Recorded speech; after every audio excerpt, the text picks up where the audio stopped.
Nós estamos numa série chamada Minha Casa é Tua, falando sobre família.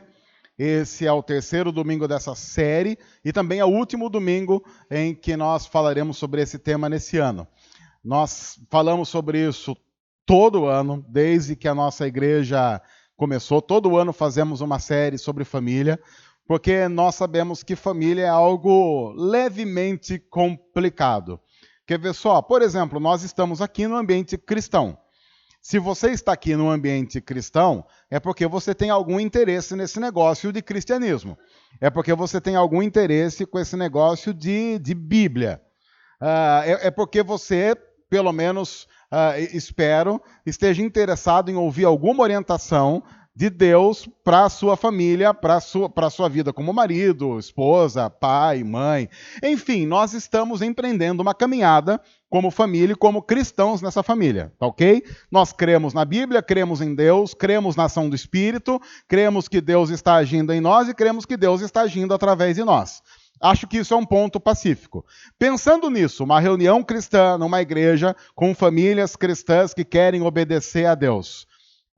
Quem aqui, pensando em tudo isso, mesmo já vivendo o cristianismo, quem aqui, só uma pesquisa rápida, e eu vou dar 30 segundos para você dar um testemunho sobre isso. Quem aqui nunca teve problema familiar? Nunca teve problema familiar? Nunca? Não? Ninguém quer dar um testemunho de nunca ter tido um problema familiar? Esse problema que você teve é com a pessoa que está aqui com você nessa noite? Sim? Não? Esse sorriso, tipo, é medo de que eu pergunte qual o problema? Sim? Qual o problema, então? Qual seria... Ok, eu não vou ser indiscreto em perguntar isso, porque a gente teria muito problema para resolver, perguntando qual é o problema que você tem para resolver. Mas nós somos família de cristãos, gente. E aí nós estamos dizendo que nós, família de cristãos que creem na palavra, tem problemas familiares. E o interessante no cristianismo é que os problemas vêm e nós sabemos, pelo menos em teoria, como nós devemos reagir diante dos problemas. Por exemplo, ninguém no cristianismo, se ele tiver um mínimo de conhecimento, se ele tiver lido uma página da Bíblia só, ele vai concordar que, por exemplo, todo cristão deve perdoar. Não é verdade? Concordam com isso? Não concordam? Pelo amor de Deus, concordem com isso. Nós, é um ponto pacífico. Eu sei lá, eu não me lembro de ter encontrado um cristão comprometido e sério na caminhada que vai dizer assim, não, eu já não acho. Eu não acho que tem que perdoar, eu acho que a gente tem que guardar rancor no coração mesmo, porque esse é o desejo de Deus para a nossa vida. É um ponto pacífico.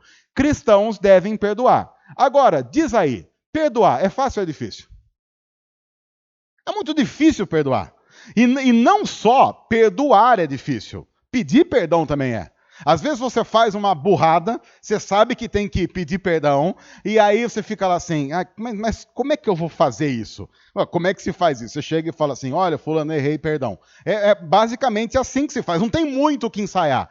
Mas é complicado, porque tanto o ato de pedir perdão como dar perdão, pressupõe uma série de coisas, quebra de orgulho, altivez, ter que deixar do lado aquela necessidade, o desejo de vingança, que é muito natural ao ser humano. Eu estou dizendo isso por quê? Porque há coisas no cristianismo que nós sabemos, não temos nenhuma dúvida que devemos fazer. Mas, nos momentos cruciais, a gente simplesmente não dá conta e não consegue.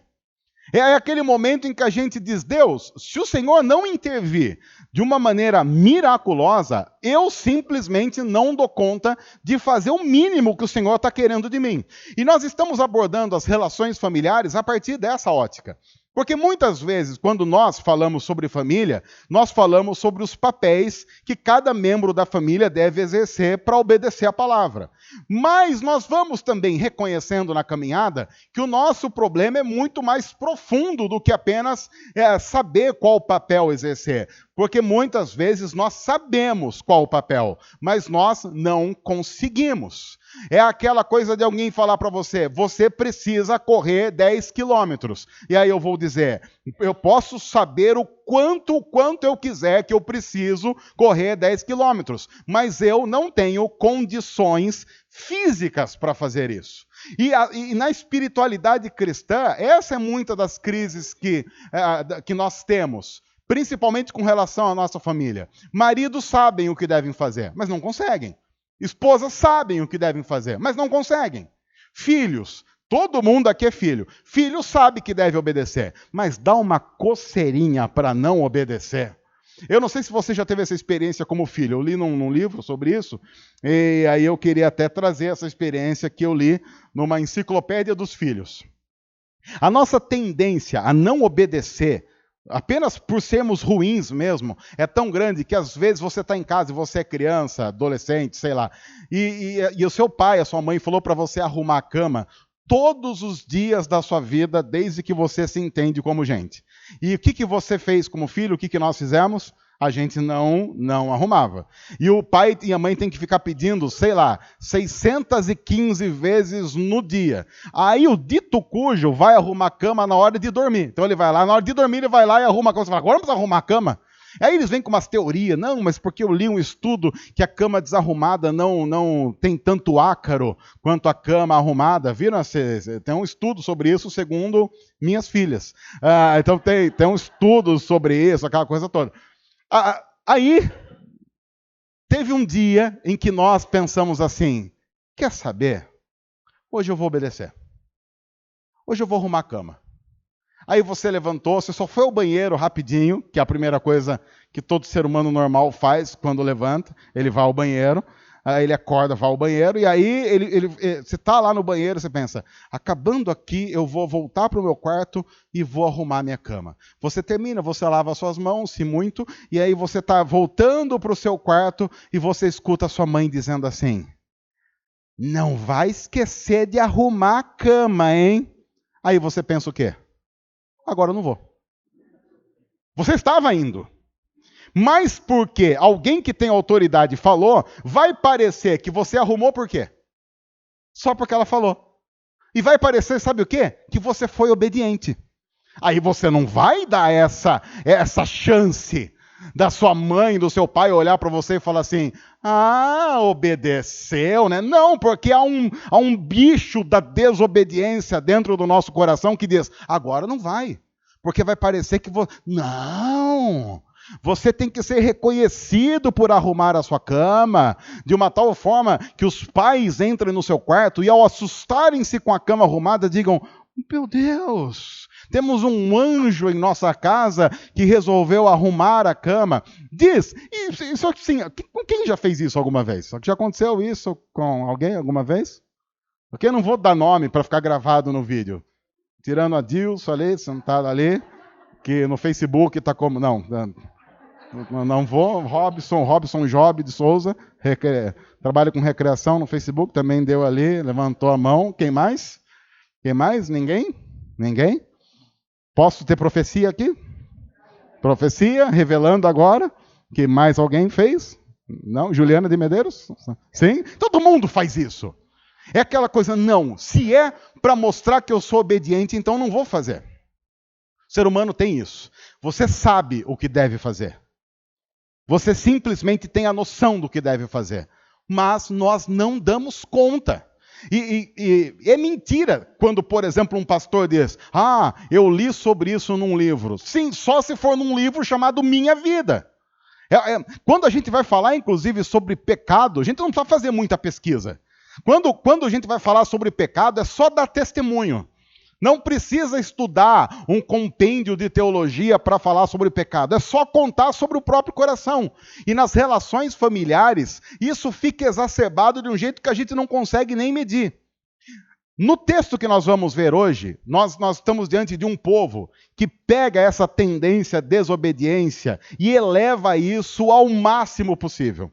Nós vamos ver hoje um texto que nós já vimos há um tempo aqui em nossa igreja. Mas nós vimos esse texto numa outra ótica. Eu gostaria de trazer uma outra ótica, uma outra visão para esse mesmo texto. Mas antes de chegarmos a esse texto, eu preciso explicar o contexto dele. A Bíblia diz que Deus escolheu um povo para chamar de seu, que a Bíblia chama de povo de Israel. Deus olhou para esse povo e falou assim: eu escolhi esse povo para ser o meu povo.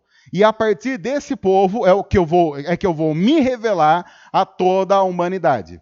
E então a Bíblia começa também a contar a história desse povo, Deus começando a chamar um homem chamado Abraão, que é considerado o patriarca de toda essa nação, e depois outros homens vão vindo, Abraão, Isaac, Jacó, José, e aí uma parte desse povo, uma pequena família, vai parar lá no Egito. E lá no Egito esse povo cresce muito, e os governantes egípcios, com medo desse povo, do crescimento desse povo, escravizam esse povo, e eles ficam séculos escravos ali no Egito. Até então que Deus manda um cara chamado Moisés, que liberta esse povo lá do Egito, e eles então começam uma caminhada pelo deserto de 40 anos até chegar à terra prometida que Deus tinha prometido para eles. Só que nesse caminho, esse povo pecou que nem doido. Se você quer um relato de como é um povo de verdade, leia lá Êxodo, leia Números, até Levítico dá para ler também, Deuteronômio. Você vai vendo o povo caminhando no deserto e cometendo umas atrocidades absurdas. Por quê? Porque esse povo tinha ficado muito tempo no Egito. E depois de muito tempo no Egito, esse povo já não sabia mais o que é ser povo de Deus. Porque você tinha Deus dizendo assim: vocês são o meu povo. Mas ao mesmo tempo em que você tinha Deus dizendo: vocês são o meu povo, você tinha o povo dizendo: mas quem é o Senhor? Depois de muito tempo no Egito, o povo de Deus estava tão acostumado à cultura egípcia e aos costumes dos egípcios que eles não sabiam mais o que era ser povo de Deus. Eles até diziam: não, nós somos do Senhor. Mas quando o Senhor começou a se revelar a eles, eles começaram a ter crise.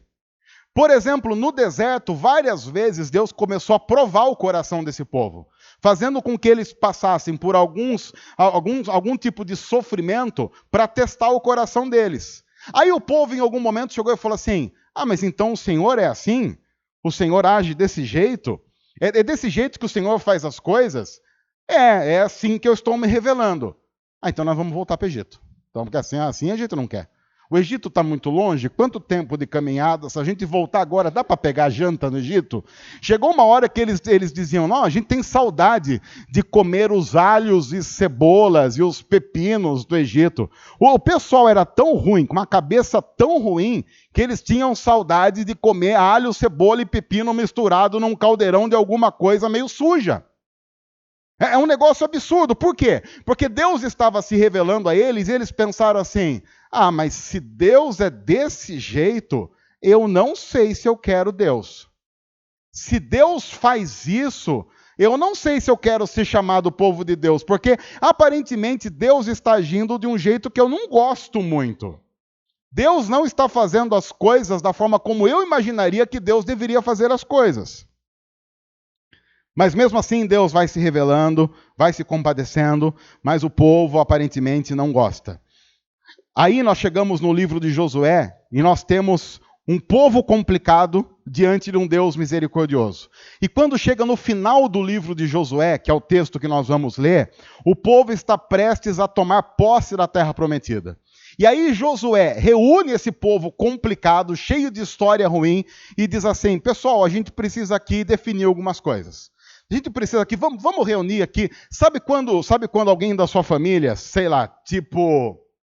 Deixa eu pensar aqui aleatoriamente, vou só chutar aqui. Quando alguém da sua família, tipo sua esposa, fala assim: precisamos conversar. Você não sabe o que você fez. Mas você sabe. Algo errado aconteceu. O pior, inclusive, não é quando ela chega para você e fala assim: precisamos conversar, senta aí. Porque entre a notícia calamitosa e o infarto, tem pouco. O pior é quando ela manda mensagem. Que horas você chega hoje? Eu chego às 8. chegando, nós precisamos conversar. Você pensa, meu Deus do céu, o que é isso? Você dá um jeito de se teletransportar para casa. Porque você sabe que a partir daquele momento, e você fica assim, mas o que será que eu fiz? Você dá vontade de mandar uma mensagem, meu amor, dá para você falar antes o que eu fiz, porque eu quero preparar meu coração. Eu sei que eu vou apanhar, eu sei que será um momento de sofrimento, angústia. Quer dizer, eu estou falando isso de um livro que eu li. Porque não é nada assim que acontece em algum lugar. O que Josué está fazendo é assim, pessoal, reúne todo mundo aqui, porque nós vamos ter uma conversa séria. Vocês estão prestes a entrar na Terra Prometida, não estão? Mas vocês também conhecem a história de vocês. Foram anos e anos pecando que nem uns doidos e um monte de besteira que vocês fizeram diante de Deus. Então, antes de vocês entrarem na Terra Prometida e tomando posse da Terra Prometida, sair por aí espalhando que vocês são povo de Deus, a gente precisa definir algumas coisas aqui. Porque senão, vocês, do jeito que estão aí vivendo, espalhando por aí que são povo de Deus, vai queimar o filme de Deus aí. Então, vamos sentar aqui que nós vamos ter uma DR agora importante, e eu tenho algo importante para dizer a vocês. E aí, então, nós chegamos ao texto em que nós vamos ler, que está em Josué 24. São apenas 2 versículos. Eu estou dando o contexto geral, depois você deve ler o capítulo todo na sua casa, mas 2 versículos apenas que nós vamos ver nessa noite, que é Josué 24, os versículos 14 e os versículos 15. E o texto diz assim, logo depois que Josué faz uma lembrança, ele lembra o povo de toda a caminhada, de tudo que eles passaram, de todos os pecados cometidos, e aí o texto diz assim, agora, temam o Senhor e sirvam-no com integridade e fidelidade. São 2 palavras importantes que Josué usa, integridade e fidelidade. Essas palavras, inclusive, estão ligadas, porque você só consegue ser fiel se for íntegro, e sendo fiel, você vai ser íntegro. São coisas que estão andando juntas. Mas é importante que Josué está dizendo, tudo o que vocês têm deve servir a Deus. Nós falamos, inclusive, um pouco sobre isso nessa série. Nós temos o costume de servir a Deus com partes da nossa vida, com momentos da nossa existência. Mas Josué vai dizer para o povo, se você não for íntegro, inteiro na sua devoção a Deus, você não vai ser devotado a Deus. Não há uma devoção a Deus de 50%, porque Deus não faz esse tipo de negociação. Deus não é um Deus que vai olhar para o povo dele e dizer assim, o meu povo é meu povo de segunda, quarta e sexta, mas de domingo, terça, quinta e sábado, ele é povo de quem quiser. Deus não vai ser, para nós, aquele tipo de marido que vai dizer assim para a esposa, olha, meu amor, nós estamos casados, mas eu tive aqui uma ideia. Eu notei que você tem uma tendência aí a escapadelas. Entenderam o que eu quis dizer? Escapadelas no sentido... Escapadelas de cerca, assim, aquela coisa assim, eita. Aí o marido chega para a esposa e fala assim, eu tenho notado que você está de soslaio, com alguns mancebos aqui da vizinhança, eu notei que você está tendo umas conversas um pouco mais íntimas com o rapaz do 712, com o rapaz lá da padaria também, com o açougueiro, e na verdade com a vizinhança toda aí, basicamente. Eu tenho notado que está sendo difícil para você ser fiel a mim. Então nós vamos fazer o seguinte, eu vou pedir para você, meu amor, ser fiel a mim de domingo e quarta. O que você acha? Domingo e quarta. Domingo e quarta a gente se ama, domingo e quarta a gente se relaciona. Domingo e quarta você diz que me ama. Eu exijo que pelo menos no domingo e quarta você, sei lá, faz uma música para mim. Canta uma música dizendo como seu marido é lindo, como ele é maravilhoso, como ele cuida de você. Você pode fazer, na quarta, você pode até reunir uma galera para estudar sobre o marido que você tem, comentando, testemunhando, mas nos outros dias da semana, olha, vou fingir que nem estou vendo. Quiser, inclusive, trazer para casa, você só me avisa com meia hora de antecedência para eu vazar. Porque não fica chato eu aqui também, e aí coisa acontecendo, aquele barulho todo, e aí então eu saio, vou, sei lá, jogar bola com os amigos, eu vou e aí o que eu faço? Porque aqui é coisa organizada, aqui é bagunça organizada. Quando eu estiver voltando a acabar o futebol, eu mando um recadinho para você, tipo, amor, tô voltando para casa, dá tempo de arrumar tudo, dá tempo de você tomar um banho, lá volta novo.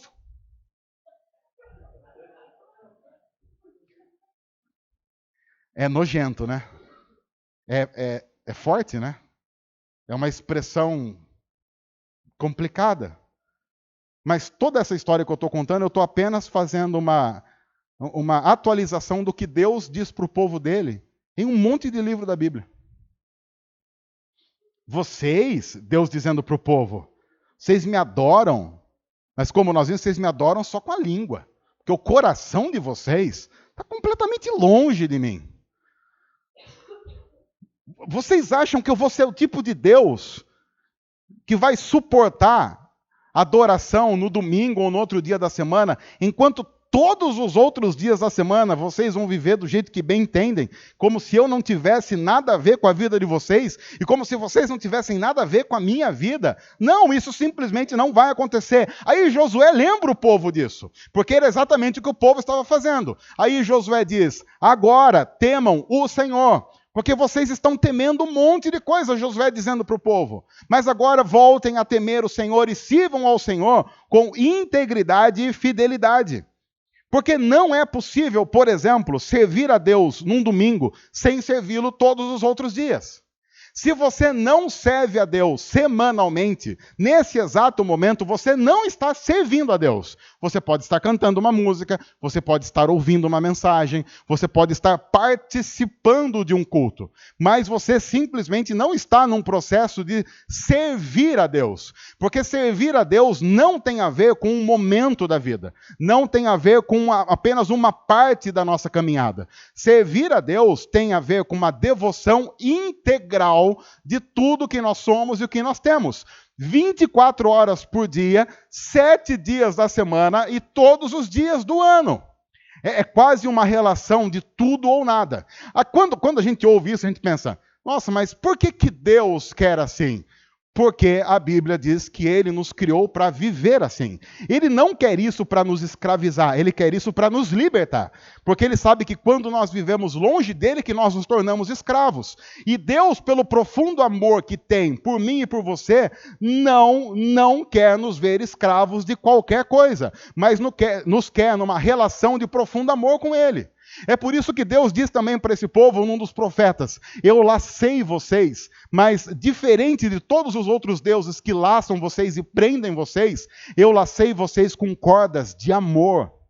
Eu uso o amor para constranger vocês. A Bíblia diz, o amor de Deus nos constrange. Não é o ódio, não é a raiva, não é a ira, não é o medo, é o amor, é uma relação profunda de amor a Deus. E a falta de integridade inviabiliza a fidelidade. Agora, esse povo tinha caminhado pelo menos 40 anos no deserto, vendo um milagre que não acabava mais. Só para citar alguns. Teve uma hora lá que um pessoal infiel foi engolido pela terra. Eles foram alimentados por codornizes que apareceram do nada. Eles literalmente colhiam um pão chamado maná todos os dias.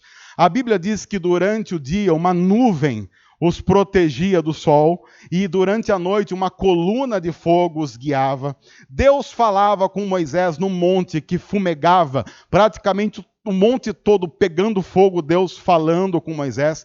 Esse povo bebeu água que fluiu da rocha, do nada apareceu água. Esse povo viu o mar se abrindo, eles atravessaram o mar em terra seca, nem resquício de água, de barro tinha no chão que eles pisaram. Esse foi um povo que cansou de ver milagres. E às vezes nós pensamos assim, puxa, se Deus aparecesse agora, seria muito importante, porque não ia restar dúvida de que Deus é Deus e todo mundo ia ser devotado a Ele. O problema é que Deus não aparece, Deus não ajuda, Deus não faz marketing.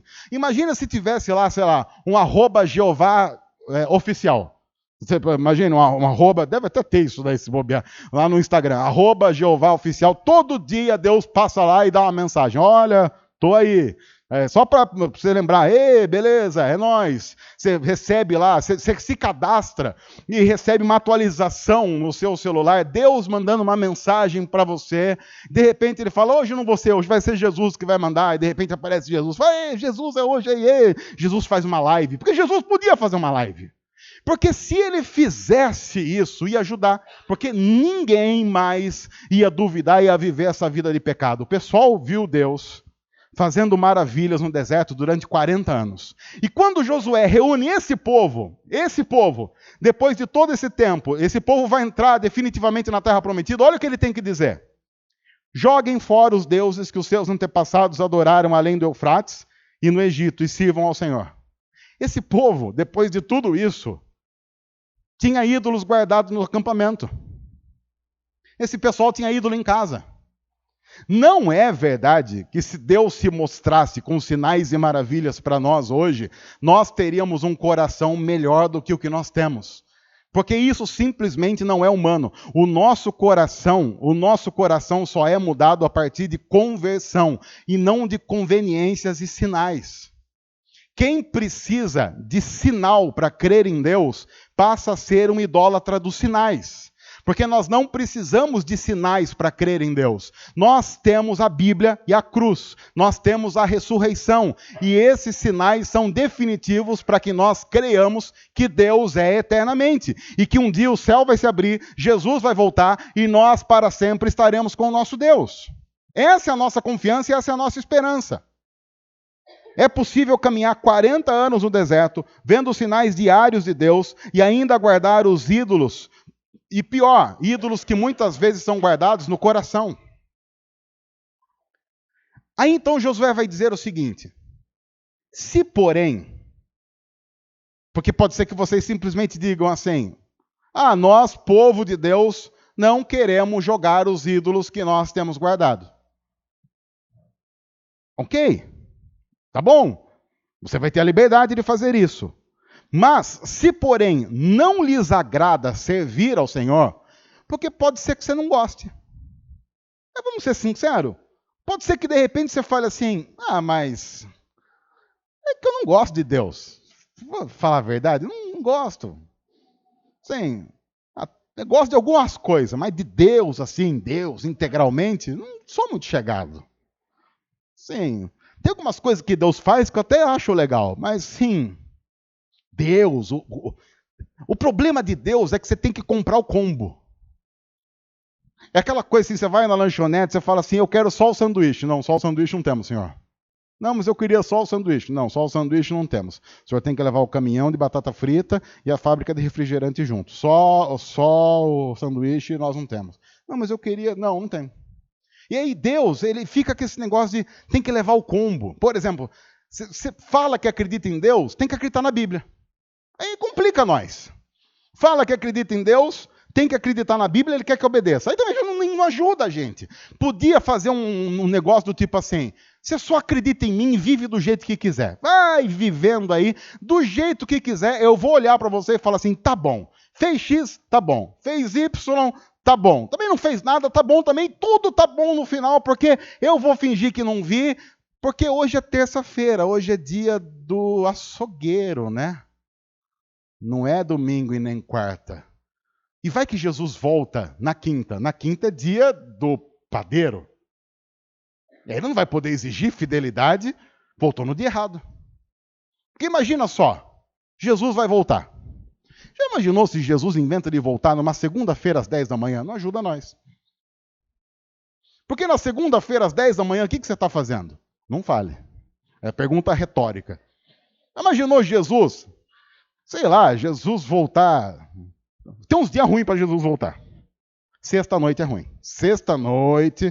A gente não precisa orar. A gente precisa orar duas coisas. Para Jesus voltar e voltar na hora certa. Por exemplo, qual o melhor horário para Jesus voltar? Domingo.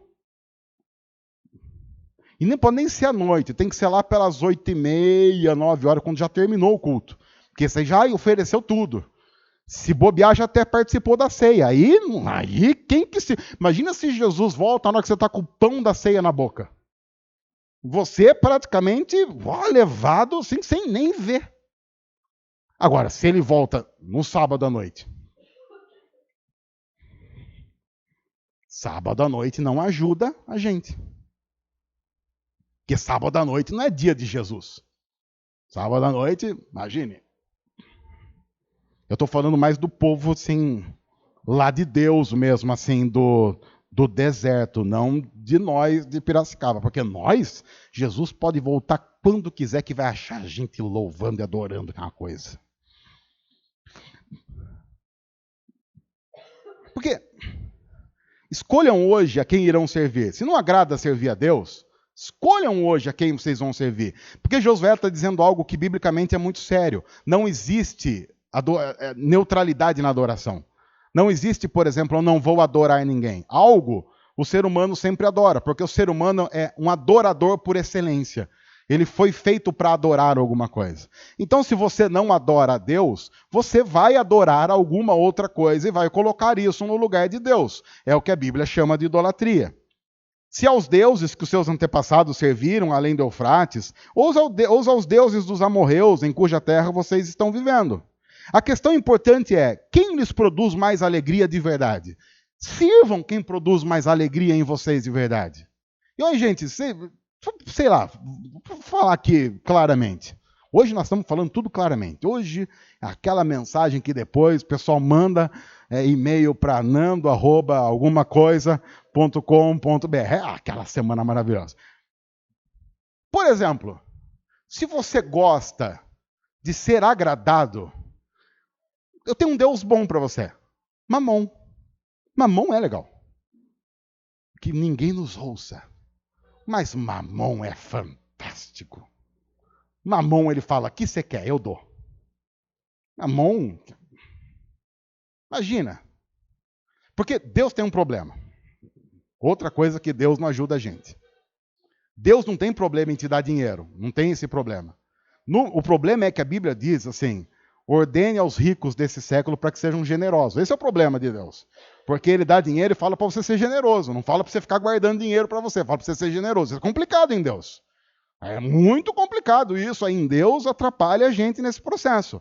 Porque Deus, a Bíblia não diz que Deus não pode fazer você enricar. Mas ele diz que se for fazer você enricar, ele vai fazer para que você seja generoso. Porque quer trabalhar a generosidade no seu coração. E isso não alegra muito a gente. Mas tem um outro Deus que pode fazer o pacote completo, que é enricar você e dizer, não compartilhe com ninguém, que é Mamon, o Deus dinheiro relatado na Bíblia, que Jesus fala lá em Mateus capítulo 6. Mamon, você pede dinheiro para ele, se devota a ele, ele dá dinheiro para você.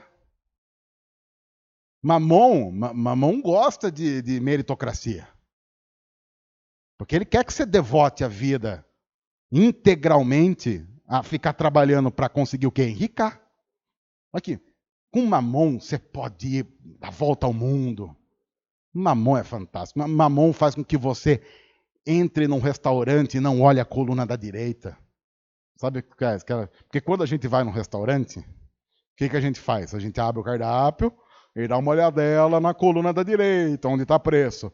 Aí você já vai excluindo algumas coisas. Nem vou ver qual é esse. Você olha lá, prato, sei lá, tá lá, pratos 300. Você fala assim, eu já nem vou ver para não dar vontade.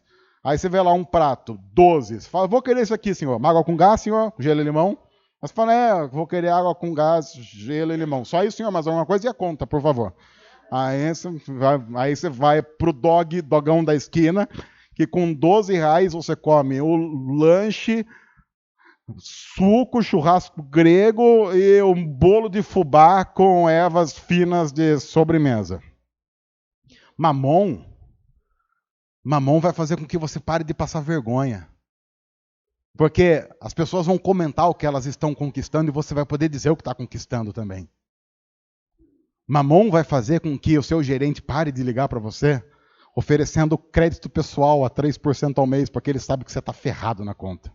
Por que ele liga para você oferecendo crédito a 3%? Porque ele olhou a sua conta. Ele falou, esse aqui está no bico do corvo das finanças. Esse aqui, se a gente oferecer para ele qualquer coisa, o gerente liga para você e fala assim, vamos sair do cheque especial hoje, senhor?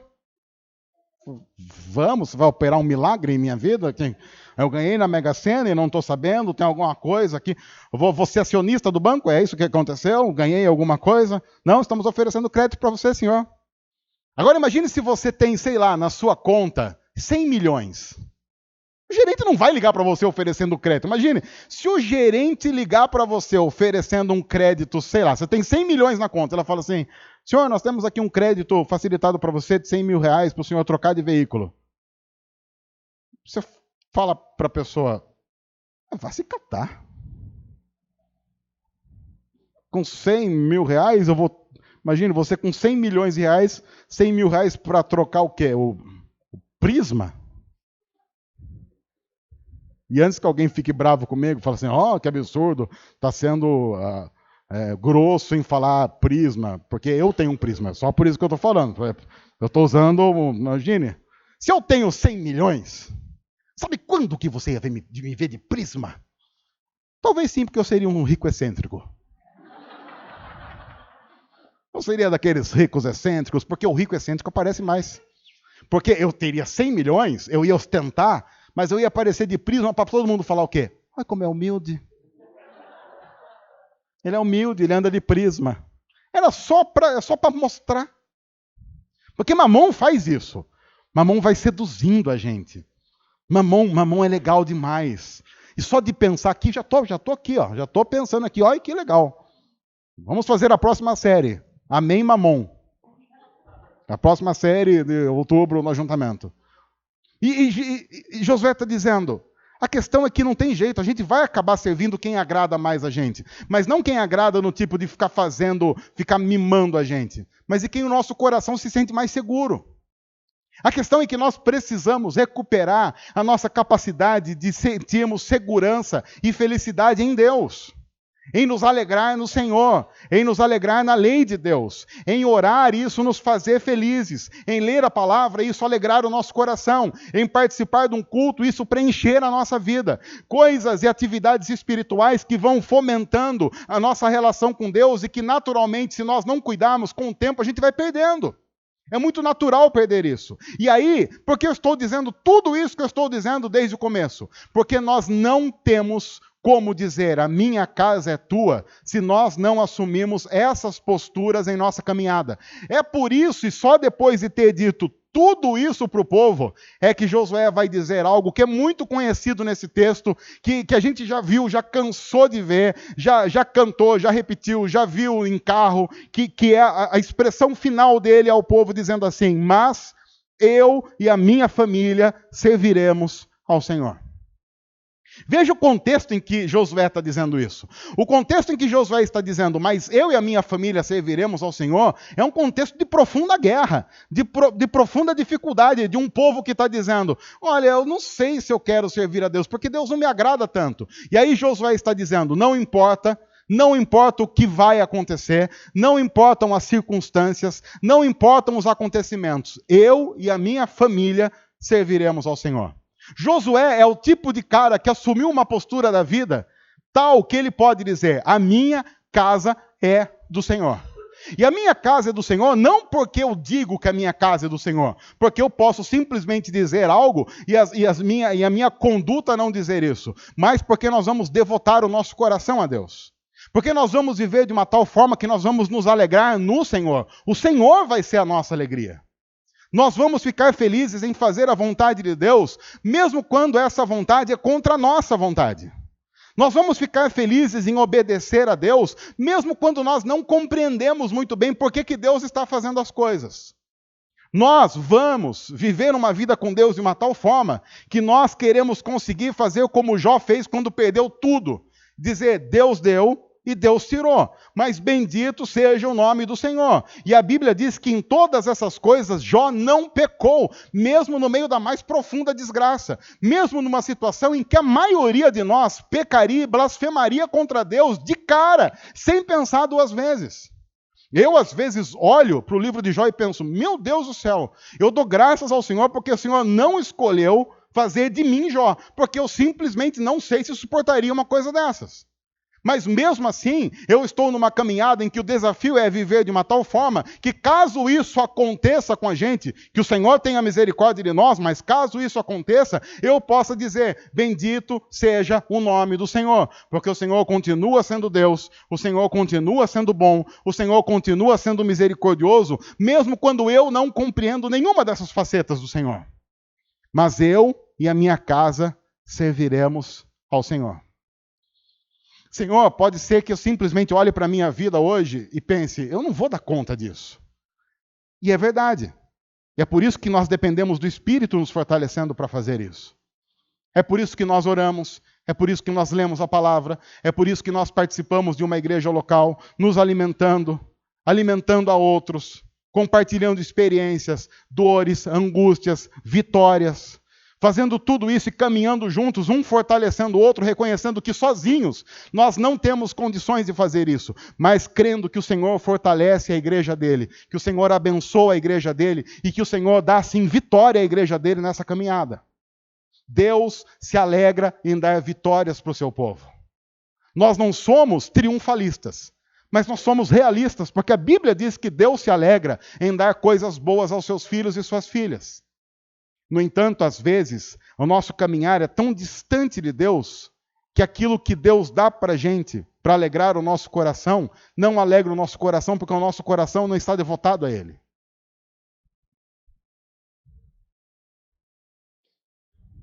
Nessa semana, a gente estava conversando num grupo de pastores sobre uma notícia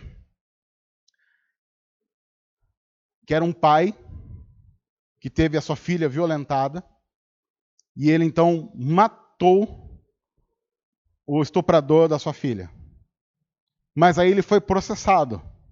E ele foi condenado a 18 anos porque matou o cara que violentou a sua filha.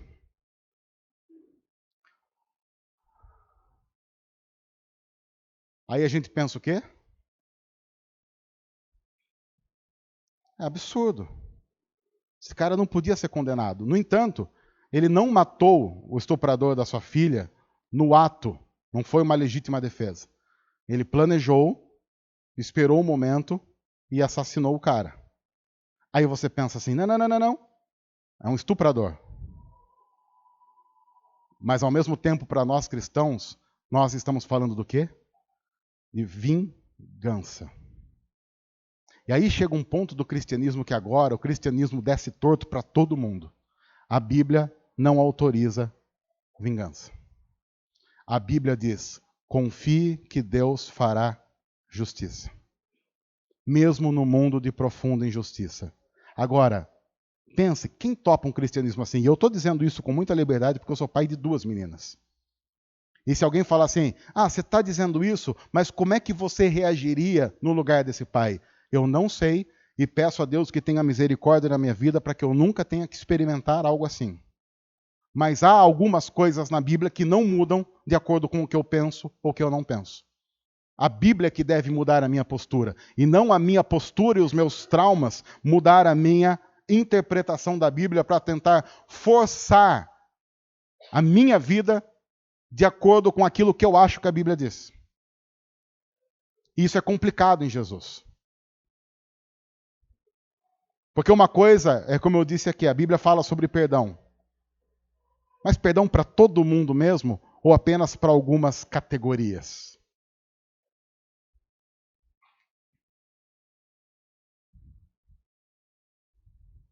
Enfim, a expressão eu e a minha família serviremos ao Senhor é uma expressão extremamente forte e corajosa. É a expressão de quem compreendeu o Evangelho, de quem compreendeu as implicações do Evangelho e está dizendo, Senhor, mesmo quando isso voltar-se contra mim, a minha casa vai servir ao Senhor. A minha família é tua. Mesmo quando a minha cultura diz que isso é uma profunda besteira, a minha casa vai servir ao Senhor. A minha casa vai servir ao Senhor, mesmo se os meus filhos falarem que querem ser missionários. Agora, se eles chegarem falando que quer ser missionário no Tahiti, tudo bem, porque o Tahiti é um lugar legal, tem umas praias legais, dá para até visitar a criançada lá, passar uma semana.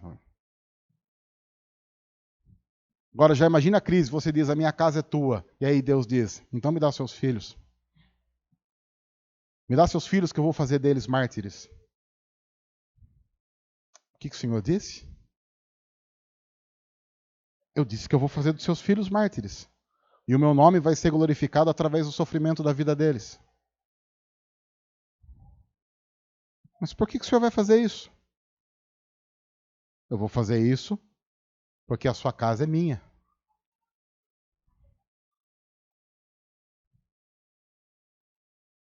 Como assim? Você acabou de dizer. Vocês acabaram de fazer uma série sobre isso. Você não falou? A sua casa é minha. Se é minha, eu vou fazer dela o que eu quiser. Senhor, mas eu não sei se no final eu vou conseguir adorar o Senhor. Porque eu não sei ainda se eu adoro o Senhor do jeito que eu fabriquei o Senhor no meu coração, ou se eu adoro o Senhor de acordo com a tua palavra diz que o Senhor é. Quanto tempo de caminhada para voltar para o Egito? Porque eu já estou até sentindo o cheirinho de cebola e alho. E ele está parecendo muito mais gostoso e saboroso do que essa porcaria de terra que mana leite e mel. Porque esse leite e mel vão me fazer vomitar no final. E é melhor uma escravidão conhecida do que uma liberdade perigosa. E se o Senhor ajudar a gente a voltar para o Egito?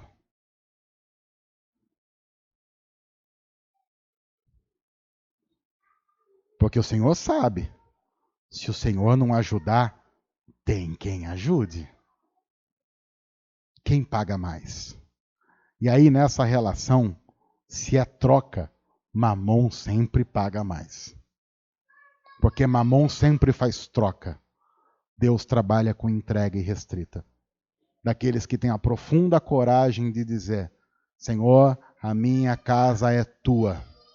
Eu e a minha família serviremos ao Senhor. O que eu penso depois de tudo isso, irmãos e irmãs, é que eu simplesmente não tenho condição de fazer isso. Eu não tenho condição de fazer isso. Eu não tenho força para fazer isso. Eu olho para cada um desses exemplos e penso, Deus não faz isso. Deus não faz isso. Deus, e como pastor eu oro para que o Senhor não faça isso na vida das pessoas dessa igreja. Mas ao mesmo tempo eu digo, Senhor, se o Senhor quiser, fortalece a gente com o teu Espírito Santo e nos dá a possibilidade miraculosa de obedecer ao Senhor através de Jesus e só através de Jesus. Senhor, não permita que nós confiemos em nós mesmos, porque nós não conseguimos. Que o teu Espírito venha agir em nós e através de nós.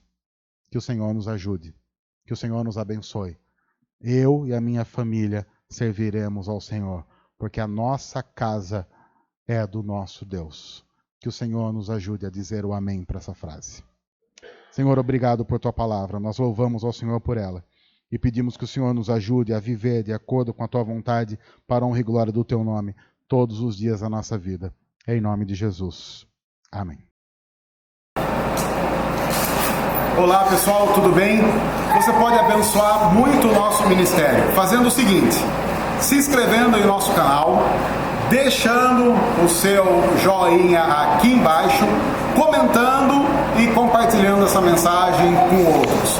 Vai abençoar muito o que nós temos feito aqui e vai fazer com que outras pessoas possam ser transformadas pelo amor de Jesus através da mensagem do Evangelho. Deus abençoe, obrigado, que Deus cuide de cada um de nós.